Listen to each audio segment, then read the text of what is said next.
지금 전 세계 치안 전문가들이 한국의 밤을 보고 충격에 빠졌습니다. 세계 40개 도시를 평가해온 국제 치안 컨설턴트가 새벽 2시 가장 위험한 시간에 직접 실험에 나섰는데요. 여성 혼자 지하철을 타고 편의점에서 근무하고 골목길을 걸어도 일상이 무너지지 않았습니다. 하지만 더 충격적인 사실은 신고 버튼을 누른 뒤 단 3분 만에 경찰이 도착했다는 점입니다. 감시는 많은데 밤이 죽어있는 나라와 감시는 적지만 밤이 살아있는 나라의 차이가 여기서 갈렸습니다. 과연 무엇이 진짜 선진국의 기준인지, 왜 세계가 한국의 밤에 놀라고 있는지 지금부터 확인해 보시겠습니까? 안녕하세요. 저는 에드워드 밀러입니다. 영국에서 온 국제 치안 컨설턴트예요. 유엔과 EU에서 도시 안전자문을 맡았고 지금은 독립평가자로 일합니다. 40개 도시를 직접 걸었죠. 런던, 파리, 시카고, 도쿄. 밤 10시부터 새벽 4시까지 가장 위험한 시간대만 골라서 평가했습니다. 여성 피해율, 신고 대응 시간, 심야 범죄 발생 구역. 숫자는 거짓말하지 않아요. 제 평가서 한 장이 도시의 투자 등급을 바꿨습니다. 중국에서 연락이 왔어요. 세계 최고 치안 도시 평가 의뢰였습니다. 야간 범죄율 세계 1위라는 주장과 함께 6개월 계약서가 도착했죠. 금액은 충분했습니다. 하지만 제가 움직인 이유는 돈이 아니었어요. 명성이었습니다.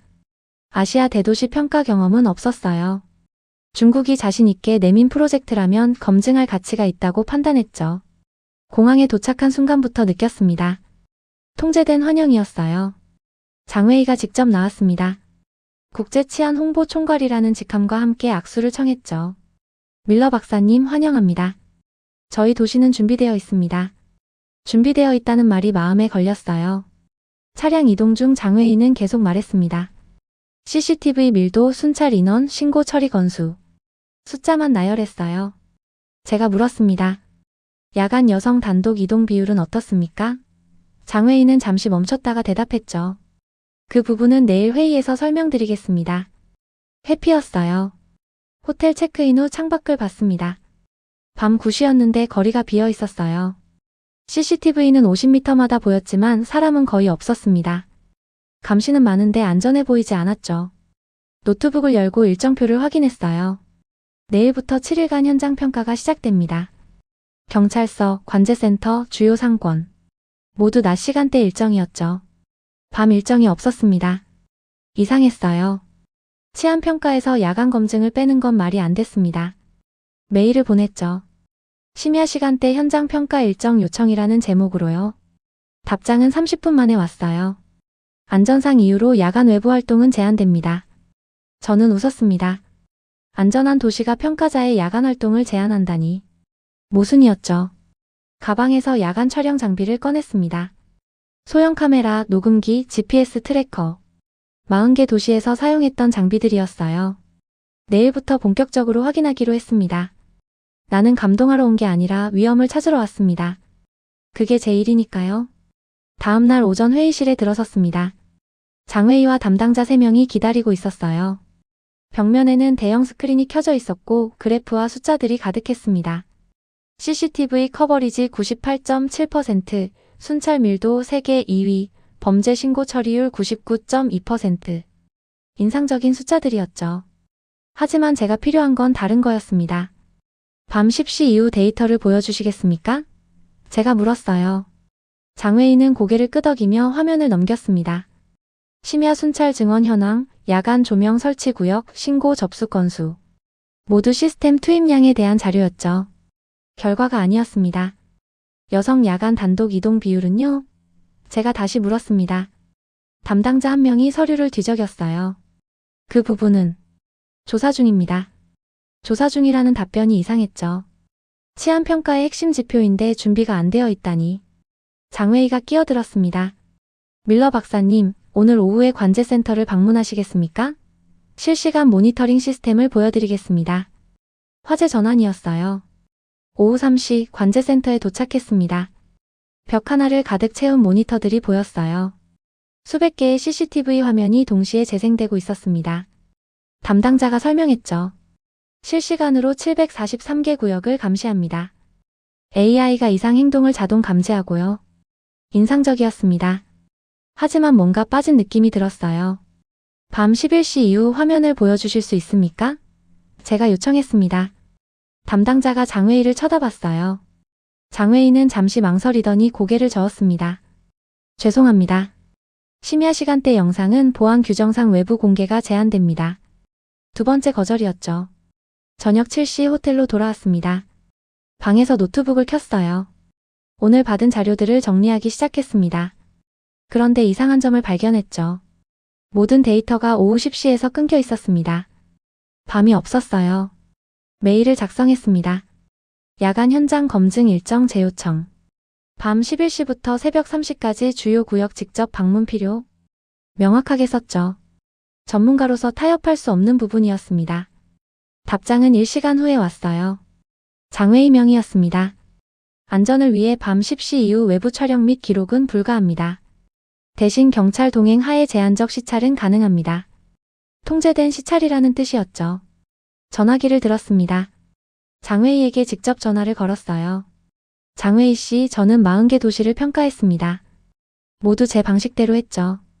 밤을 못 보게 하면 치안 평가는 무의미합니다. 장웨이는 잠시 침묵했습니다. 박사님, 저희도 규정이 있습니다. 양해 부탁드립니다. 규정이 아니었어요. 숨기는 거였습니다. 전화를 끊고 창밖을 봤습니다. 밤 9시였는데 거리에 사람이 거의 없었어요. CCTV 불빛만 깜빡이고 있었죠. 감시는 많지만 신뢰는 없어 보였습니다. 노트에 적었어요. 야간 검증 불가평가 신뢰도 제로. 42년 살면서 배운 게 있습니다. 숨기는 쪽이 항상 문제가 있었죠. 이건 평가가 아니었습니다. 홍보였어요. 사흘째 되는 날 아침 회의실 분위기가 달랐습니다. 장웨이가 서류 뭉치를 들고 들어왔어요. 박사님, 요청하신 여성 야간 이동 데이터입니다. 두꺼운 파일이었죠. 겉표지에는 심야 시간대 여성 안전 현황 보고서라고 적혀 있었습니다. 기대하며 펼쳤어요. 첫 페이지부터 이상했습니다.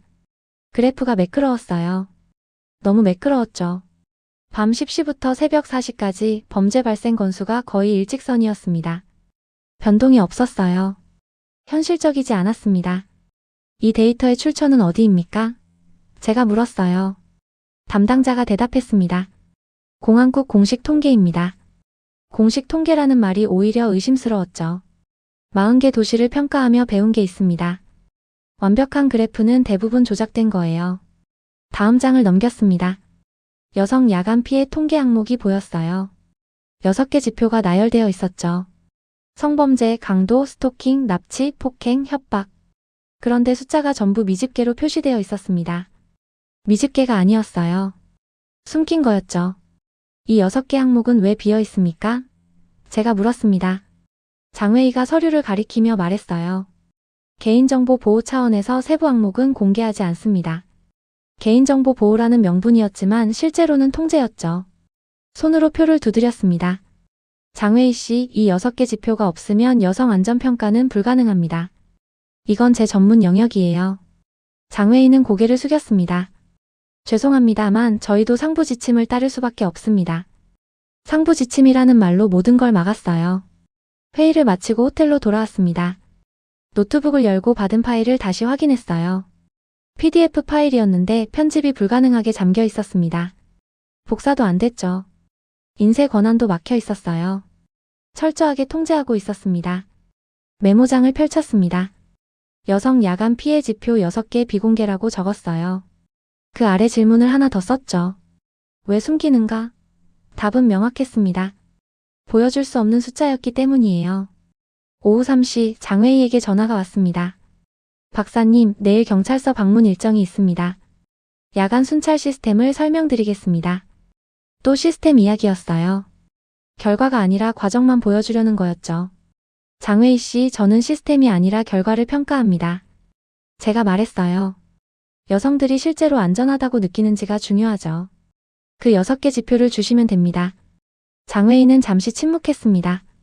박사님, 그 자료는 정말 제공이 어렵습니다. 어렵다는 건 거절이었어요. 전화를 끊고 창밖을 봤습니다.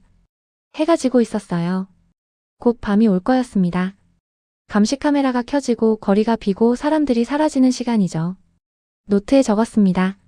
숨긴 숫자는 언젠가 사고로 드러납니다. 42년간 배운 원칙이었어요. 투명하지 않은 치안은 신뢰받을 수 없죠. 지금 이 도시가 그랬습니다. CCTV는 많지만 진실은 없었어요. 가방을 열고 계약서를 꺼냈습니다. 6개월 계약, 3단계 중간 보고서, 최종 평가서 제출. 돈은 좋았지만 신뢰성은 제로였죠. 이대로 진행하면 제 이름에 먹칠하는 겁니다. 책상에 펜을 던졌어요. 분노보다는 허탈함이 켰습니다. 평가자를 부른 게 아니라 도장 찍어줄 사람을 부른 거였죠. 나는 그런 일을 하러 온 게 아니었습니다. 일주일이 지났습니다. 더 이상 얻을 게 없다는 걸 깨달았어요. 낮 시간대 경찰서, 관제센터, 상권 순찰. 모두 준비된 장면들이었죠. 밤은 여전히 볼 수 없었고 핵심 데이터는 여전히 막혀 있었습니다. 귀국을 결정했어요. 장회의에게 통보했습니다. 1차 현장 평가를 마치겠습니다. 런던으로 돌아가서 중간 보고서를 작성하죠. 장회의는 아쉬운 표정을 지었어요. 박사님, 다음 주에 더 좋은 자료를 준비하겠습니다. 거짓말이었습니다. 항공편을 검색했어요. 런던 직항은 비쌌습니다. 평소라면 그냥 샀겠지만 이번엔 달랐죠. 이 프로젝트로 돈을 받는 게 불편했습니다. 최소한 비용이라도 줄이고 싶었어요. 경유 항공편이 눈에 들어왔습니다. 서울 경유 12시간. 가격은 직항의 절반이었어요. 어차피 공항에서 대기실에 앉아 있을 시간이죠. 어디든 상관없었습니다. 예약 버튼을 눌렀어요. 출발 전날 밤 짐을 쌌습니다. 야간 촬영 장비는 한 번도 쓰지 못했어요. GPS 트래커, 소형 카메라, 녹음기. 모두 가방 안에 그대로였죠. 40개 도시에서 쓰던 장비들이 이번엔 무용지물이었습니다. 가방을 닫으며 한숨이 나왔어요. 노트북을 열고 메모를 정리했습니다. 중국 평가 불가 사유 야간 검증 거부, 핵심 데이터 미제공, 통제된 현장. 간단했어요. 평가할 수 없다는 결론이었죠. 42년 경력에서 처음 있는 일이었습니다. 아침 7시 비행기였어요. 공항으로 가는 차 안에서 창밖을 봤습니다. 이른 아침인데도 거리가 조용했어요. CCTV만 빼곡했죠. 일주일 동안 본 풍경이 전부 이랬습니다. 사람보다 카메라가 많은 도시였어요. 탑승 수속을 마치고 게이트로 향했습니다. 면세점을 지나며 생각했어요.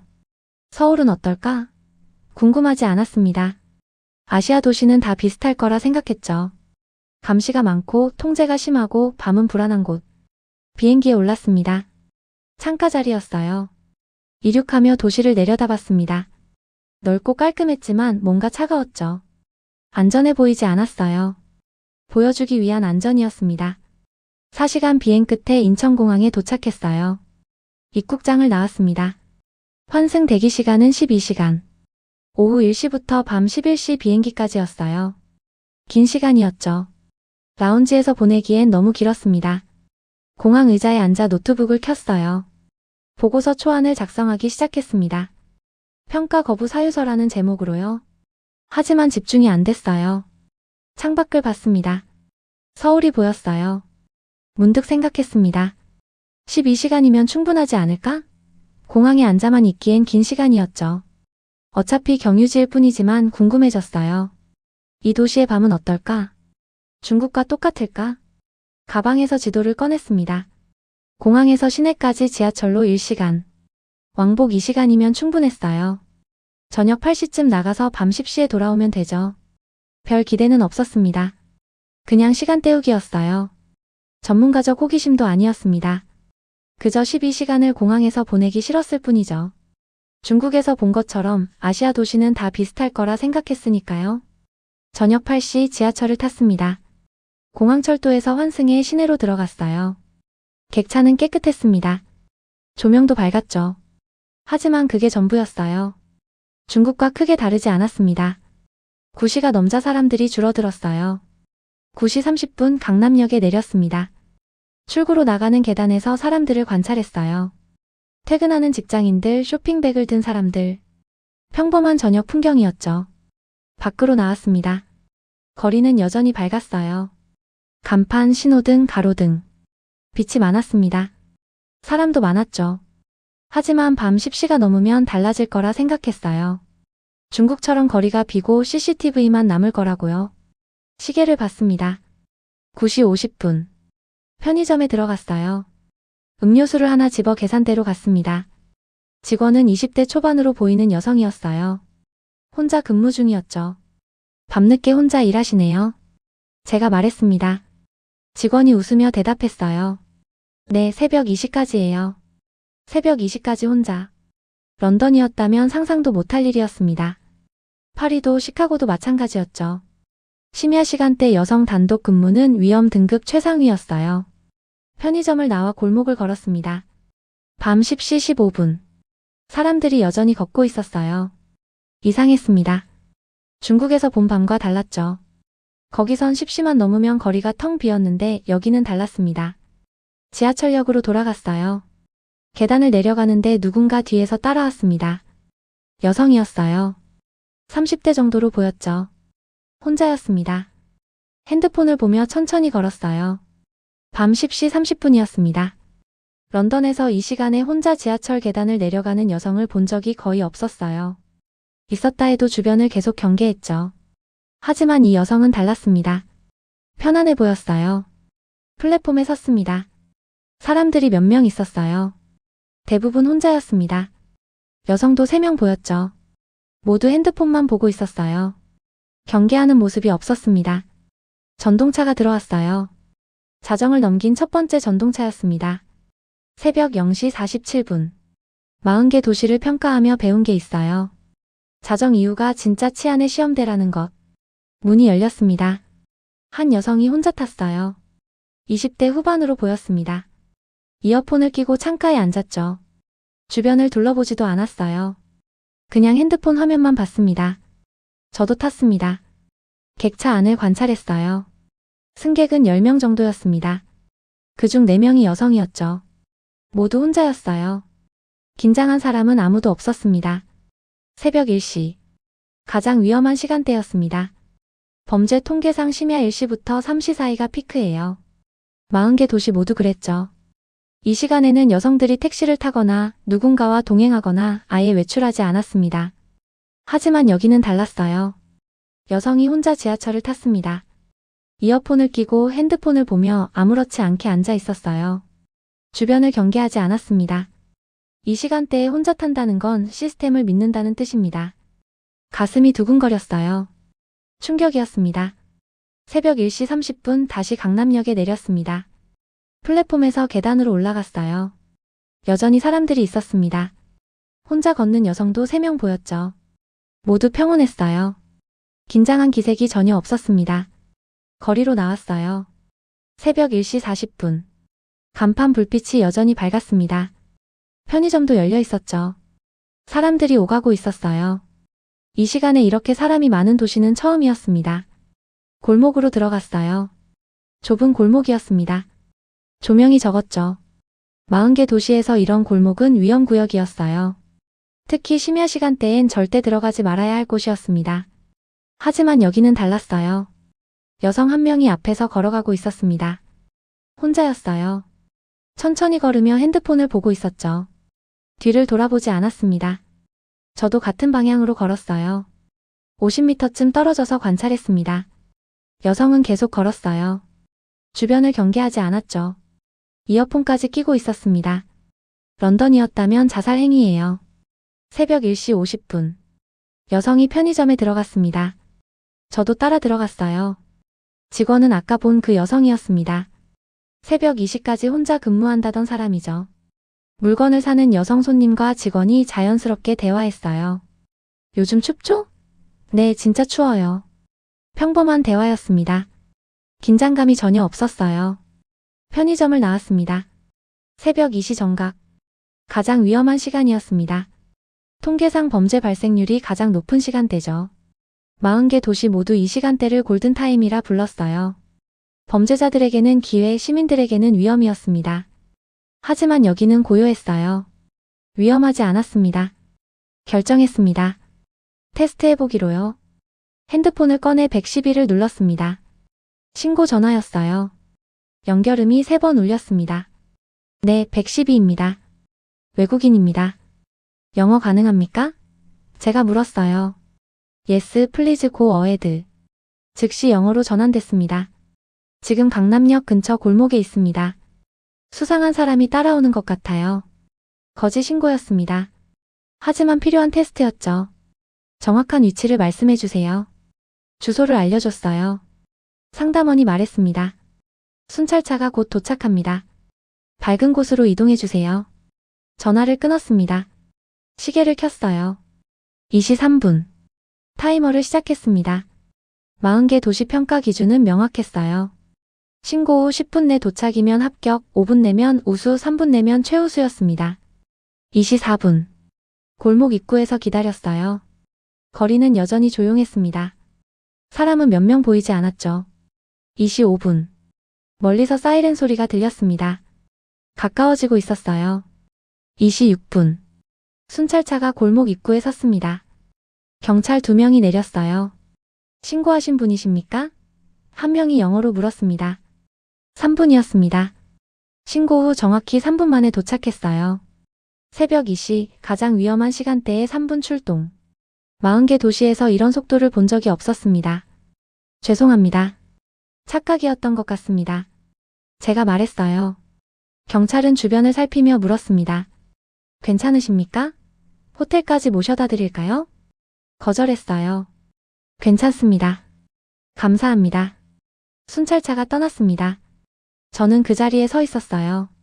손이 떨렸습니다. 흥분이 아니었어요. 충격이었죠. 이건 우연이 아닙니다. 설계된 안전입니다. 42년 경력이 흔들렸어요. 새벽 3시 공항으로 돌아왔습니다. 라운지 의자에 앉았어요. 노트북을 열었습니다. 손이 떨려서 타이핑이 제대로 안 됐죠. 방금 본 것들이 머릿속에서 정리되지 않았어요. 새벽 1시 여성 혼자 지하철. 새벽 2시 3분 출동. 편의점 여성 직원의 평온한 얼굴. 모두 사실이었습니다. 중국 계약서를 꺼냈어요. 6개월 계약, 중간 보고서 3회, 최종 평가서 제출. 남은 금액이 아직 많이 있었습니다. 위약금 조항도 있었죠. 계약 파기 시 성금의 150% 반환. 손해가 컸습니다. 하지만 방법이 없었어요. 중국 보고서를 쓸 수 없었습니다. 야간 데이터도 없고 여성 안전 지표도 없고 현장 검증도 못했죠. 무엇보다 지금 막 본 한국과 비교하면 거짓말이 될 거예요. 전문가로서 할 수 없는 일이었습니다. 메일함을 열었어요. 장웨이에게 보낼 메일을 작성하기 시작했습니다. 장웨이 씨께 1차 평가를 종료하며 계약 지속이 어렵다고 판단합니다. 손가락이 멈췄어요. 42년 경력에서 처음 쓰는 문장이었습니다. 계약을 중단한 적이 없었어요. 어떤 도시든 평가를 완료했죠. 긍정적이든 부정적이든 끝까지 책임졌습니다. 하지만 이번은 달랐어요. 거짓 보고서는 쓸 수 없었습니다. 계속 타이핑했어요. 야간 검증 불가, 핵심 데이터 미제공으로 인해 객관적 평가가 불가능합니다. 성금은 위약 조항에 따라 반환하겠습니다. 성금의 150%. 큰 돈이었어요. 하지만 신뢰를 잃는 것보다는 나았습니다. 마지막 문장을 썼습니다. 치안 평가는 타협할 수 없는 영역입니다. 전송 버튼을 눌렀어요. 메일이 발송됐습니다. 돌이킬 수 없었죠. 창밖을 봤습니다. 새벽 4시였어요. 하늘이 밝아오고 있었습니다. 런던행 비행기는 7시간 후였죠. 노트를 펼쳤습니다. 한국 서울이라고 적었어요. 그 아래 오늘 밤 본 것들을 하나씩 적기 시작했습니다. 새벽 1시 여성 단독 지하철 이용. 새벽 2시 편의점 여성 직원 혼자 근무. 신고 후 3분 출동. 골목길 여성 단독 보행. 경계하지 않는 시민들. 모두 다른 도시에서는 불가능한 것들이었어요. 핸드폰을 꺼냈습니다. 런던 사무실에 메시지를 보냈어요. 긴급 일정 변경. 서울 3일 체류 필요. 새로운 평가 대상 발견. 답장이 곧 왔습니다. 승인. 상세 보고 대기 중. 항공편을 변경했어요. 3일 후 런던행으로요. 호텔도 예약했습니다. 강남역 근처로요. 돈은 손해였습니다. 중국 계약 위약금에 항공편 변경 수수료에 추가 체류비까지. 계산하고 싶지 않았어요. 하지만 이건 손해가 아니었습니다. 발견이었죠. 42년 경력에서 처음 보는 도시였어요. 감시가 아니라 신뢰로 만들어진 안전. 통제가 아니라 시스템으로 작동하는 치안. 노트북을 닫았습니다. 이제 시작이었어요. 제대로 평가해야 했습니다. 낮과 밤, 데이터와 현장, 시민과 시스템. 모든 걸 확인해야 했죠. 중국 계약은 포기했지만 더 중요한 걸 찾았습니다. 진짜 안전이었어요. 의자에 기댔습니다. 피곤했지만 잠이 오지 않았어요. 머릿속이 복잡했습니다. 42년간 믿었던 기준이 흔들리고 있었죠. 3개월이 지났습니다. 런던 사무실 책상 위에 보고서가 놓여 있었어요. 제목은 체감 안전지수 세계 1위 도시 서울이었습니다. 187페이지였죠. 3개월간 수집한 모든 데이터가 들어 있었어요. 야간 여성 단독 이동 비율 68.3%, 심야 대중교통 이용률 세계 2위, 범죄 신고 평균 대응 시간 3.2분, CCTV 의존도 중위권, 시민 신뢰도 최상위. 숫자가 증명했습니다. 하지만 숫자만으론 부족했어요. 제가 직접 본 것들을 써야 했습니다. 새벽 1시에 혼자 지하철 타는 여성, 새벽 2시에 혼자 일하는 편의점 직원, 골목을 경계 없이 걷는 사람들, 3분 만에 도착한 순찰차. 이게 진짜였어요. 보고서 마지막 장에 문장을 썼습니다. 한국의 밤은 조용하지만 가장 강했습니다. 출판사에 보냈어요. 일주일 후 연락이 왔습니다. 밀러 박사님, 이 보고서는 파급력이 클 것 같습니다. 출판 진행하겠습니다. 한 달 후 책이 나왔어요. 제목은 밤이 증명하는 안전서울 사례 연구였습니다. 국제치안평가 저널에 실렸죠. 첫 주에 다운로드 3만 건을 넘었어요. 언론이 움직였습니다. BBC에서 인터뷰 요청이 왔어요. 밀러 박사님, 40개 도시를 평가하셨는데 왜 서울이 특별합니까? 기자가 물었습니다. 대답했죠. 다른 도시는 감시로 범죄를 막으려 합니다. 하지만 서울은 신뢰로 범죄를 예방하죠. 시민이 시스템을 믿으니까 밤에도 두려워하지 않습니다. CNN도 보도했어요. 영국 치안 전문가, 한국을 세계 최고 체감 안전 국가로 평가. 헤드라인이 나갔습니다. 유럽 도시 안전협회에서 세미나 요청이 왔어요. 중국에서도 연락이 왔습니다. 장회의였어요. 박사님, 보고서 잘 봤습니다. 저희도 개선하고 싶습니다. 조심스러운 목소리였죠. 위약금은 이미 돌려줬지만 관계는 어색했어요. 장회의 씨, 투명성부터 시작하세요. 밤을 숨기지 말고 보여주세요. 제가 말했습니다. 전화를 끊고 창밖을 봤어요. 런던 밤거리였습니다. CCTV가 많았죠. 하지만 사람은 적었어요. 여성은 거의 없었습니다. 택시나 차량으로 이동했죠. 서울과 달랐어요. UN 도시안전회의 초청장이 왔습니다. 발표 주제는 신뢰 기반 치안의 미래였어요. 40개국 대표가 참석한다고 했습니다. 준비하며 생각했어요. 12시간 경유. 그게 전부였습니다. 원래는 공항에서 시간만 때우고 떠날 예정이었죠. 중국 프로젝트 실패를 정리하고 런던으로 돌아갈 계획이었어요. 하지만 호기심이 저를 움직였습니다. 이 도시의 밤은 어떨까? 그 질문 하나가 모든 걸 바꿨어요. 발표 자료를 만들며 슬라이드 하나를 추가했습니다. 새벽 1시 지하철 사진이었어요. 여성이 혼자 앉아 핸드폰을 보고 있는 장면이었죠. 캡션을 썼습니다. 안전은 감시 카메라 숫자가 아니라 시민이 밤거리를 걷는 모습으로 증명됩니다. 42년 경력의 결론이었어요. 노트북을 닫았습니다. 발표는 다음 주였어요. 40개국 대표 앞에서 서울 이야기를 할 겁니다. 숫자도 보여주고 현장도 설명하고 제가 느낀 충격도 전달하죠. 핸드폰을 봤어요. 서울에서 온 메일이 있었습니다. 김태윤이라는 이름이었죠. 밀러 박사님, 보고서 감사합니다. 서울시 야간 치안 정책 담당자입니다. 기회되면 다시 방문해주세요. 답장을 썼습니다. 꼭 다시 가겠습니다. 이번엔 일주일 체류할게요. 전송했어요. 창밖을 다시 봤습니다. 런던의 밤은 여전히 어두웠어요. 하지만 이제 기준이 생겼습니다. 한국의 밤이었죠. 조용하지만 가장 강한 밤.